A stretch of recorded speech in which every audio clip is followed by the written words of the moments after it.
Welcome back to another episode of Inside the Scope, the podcast where we dive deep into the world of endoscopy and sterile processing. It's your boy Trey Morrow, and today we'll be talking about something that never really gets attention, but it has a massive impact on patient safety. Today we'll be discussing the proper reprocessing of flexible endoscopes and its role to preventing healthcare associated infections, or HAIs. Flexible endoscopes are remarkable tools. They allow doctors to diagnose and treat any condition using minimally invasive procedures that reduce recovery time, improve visualization, and often avoid surgery altogether. But behind these clinical advantages lies a hidden challenge. Their complex design makes them the most difficult medical devices to clean and disinfect. But today, we'll explore what can go wrong during reprocessing, how infections can occur, and most importantly, what healthcare professionals can do to prevent them. Now imagine this. Imagine a flexible tube with tiny internal channels, valves, hinges, and moving parts, all exposed to bodily fluids during procedures. Now, trying to clean these areas you can't even see makes it obviously difficult. Well, that's the reality of endoscope reprocessing. Unlike standard surgical instruments, flexible endoscopes cannot steam sterilize because of heat sensitivity. But instead, they undergo a detailed multi-step reprocessing cycle that depends heavily on human precision. And even when one step is skipped or rushed, contamination risk increases. Now, one of the biggest challenges is bioburden drying inside these channels. If bedside cleaning is delayed, organic materials can harden and become difficult to remove, setting the stage for microbial survival. Now, another major concern is biofilm formation. Biofilm is a protective microbial community that can resist disinfectants and persist with internal channels, making infections harder to prevent. So where do breakdowns happen? You want to know? Research and outbreak investigations repeatedly identify several common failures. Now some, but not all, some show inadequate point of use cleaning, skipping or rushing manual cleaning, improper leak testing, failure to follow manufacturer instructions for use, incorrect disinfectant contact time, and last but not least, insufficient drying and storage. Now among these, manual cleaning stands out as the most critical step. High-level disinfection cannot work effectively if organic debris remains. Cleaning always comes first. Now, preventing infections requires strict adherence to evidence-based protocols. A typical reprocessing cycle includes immediate bedside pre-cleaning, leak testing, thorough manual cleaning with enzymatic detergent, rinsing, high-level disinfection or sterilization when applicable, final rinsing, alcohol flushing and forced air drying, proper storage, and documentation and traceability. Many facilities now use AERs or automated endoscope reprocessors to standardize disinfectant cycles. These systems improve consistency and reduce variability, but they do not replace manual cleaning. Manual cleaning remains the foundation.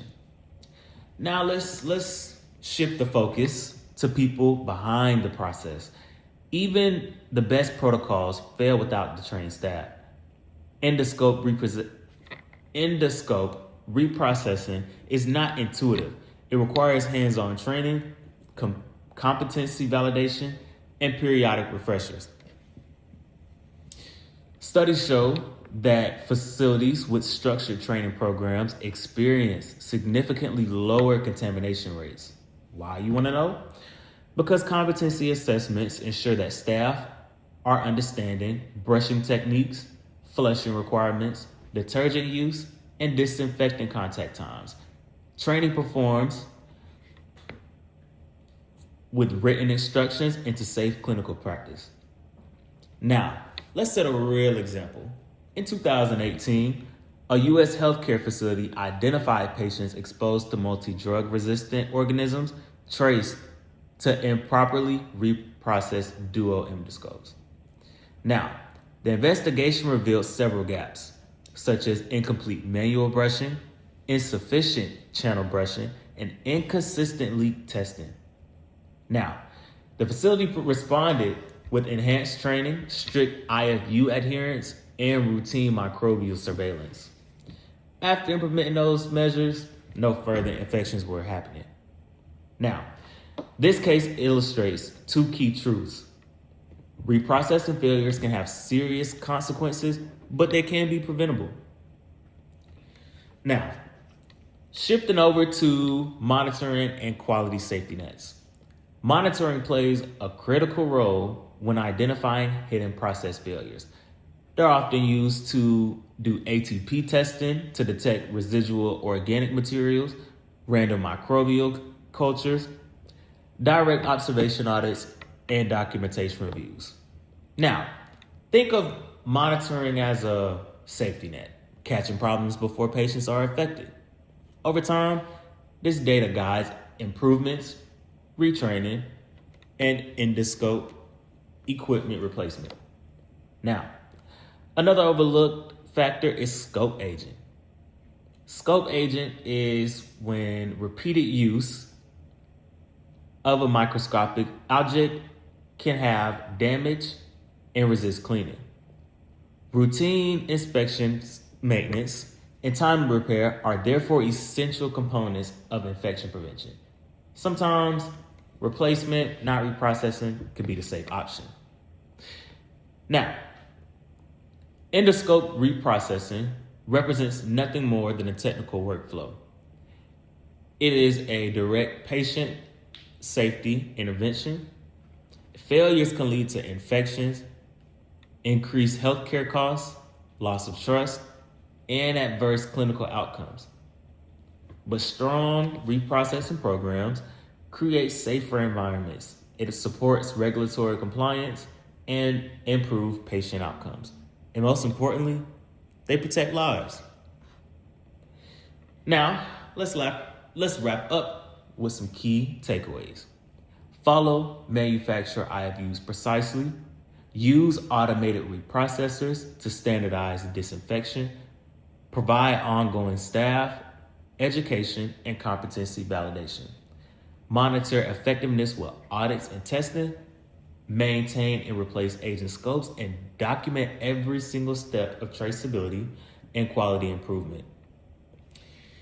Flexible endoscopes are complex.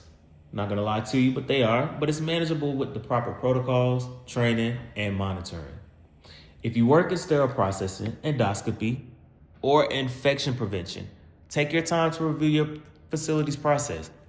Advocate for education and always stay informed of the best practice. Every step matters. Thank you for joining me on Inside the Scope. I'm Trey Morrow, and I'll see you next time as we continue exploring the world of endoscopy and sterile processing.